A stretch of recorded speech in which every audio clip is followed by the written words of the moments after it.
मेरा नाम सुजाता मंडल। मैंने बहुत इलाज करवाया, मेरे काम किसी में पड़ा नहीं है, मगर ये तुलसी, ये खांसी वाला दवाई, ये दवाई से मेरे बहुत फर्क आया है। मैं रुद्रपुर में रहता हूँ और ये कौन सा कॉलोनी, लक्ष्मी विला में रहता हूँ।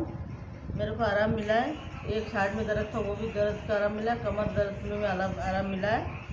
मगर फिलहाल पहले से सही, खांसी बहुत था, खांसी दवाई खाने में कम हो गई। मैम कितना टाइम से प्रॉब्लम था ये आपको? ये खांसी वाला बीमारी 1 साल से ऊपर था। अच्छा, ये जो दर्द रहता था बॉडी में आपके, गार्ड तो 10 साल से था। तो आपने इसके लिए कहाँ कहाँ इलाज करवाया? मैंने बरेली करवाया, अच्छा, रुद्रपुर करवाया, छोटी मोटी डॉक्टर को दिखाती रहती, मगर फिलहाल अभी तो कोई डॉक्टर को नहीं दिखा। दवाई खाने के बाद आराम मिला है मुझे। तो मैम कितना % आराम मिला आपको इस प्रोडक्ट को अभी लेकर? तो मुझे बहुत ही आराम मिला।